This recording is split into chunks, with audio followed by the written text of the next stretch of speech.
Test भी health भी।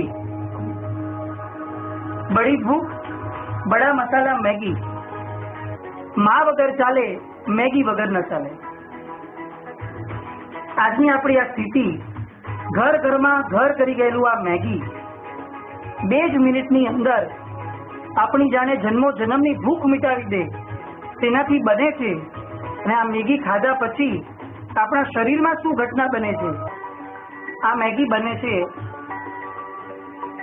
સાર્ડાઇન, એટલે કે લાખો ઓઇલી ફિશ ના કચુંબરમાંથી અને ડુક્કરના માંસના રસમાંથી।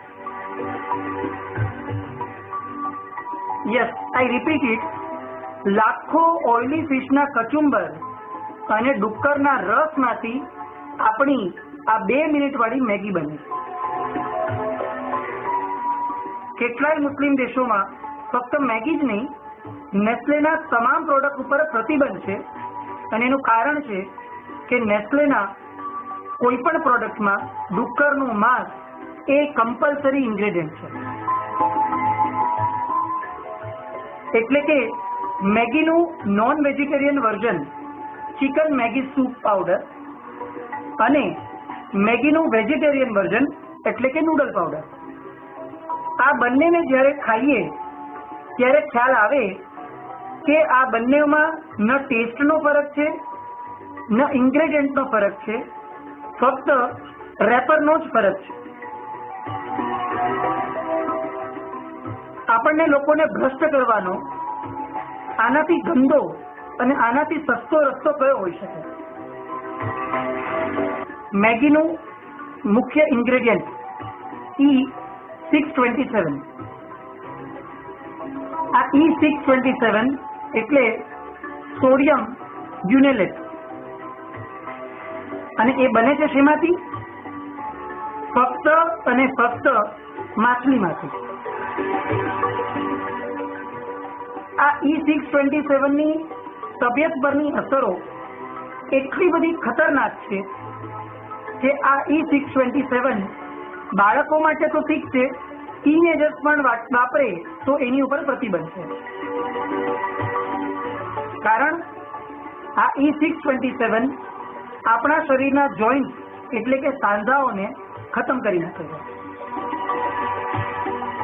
આ E627 આપણા શરીરમાં અસ્થમા ઉભો કરી શકે છે। આ E627 ખાનાર બાળકોની નર્વ સિસ્ટમ ડિસ્ટર્બ થયેલી હોય છે। આ E627 ખાનાર મોટાઓને હાર્ટના પ્રોબ્લેમ, શ્વાસની તકલીફ અને ગ્રોથ હોર્મોન્સનો ખાત્મો બોલાય છે। આવું આ E627 અને આવું E627 ધરાવતું મેગી, MSG ભરપૂર મેગી, અને આવા મેગીને આપણા બાળકોને અપાય?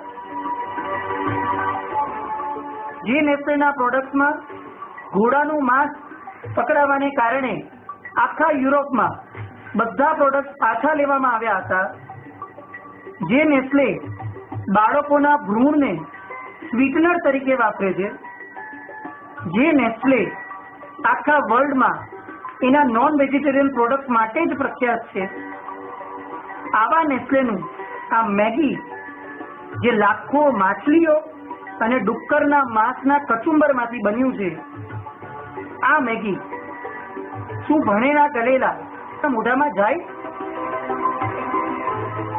Decision is your.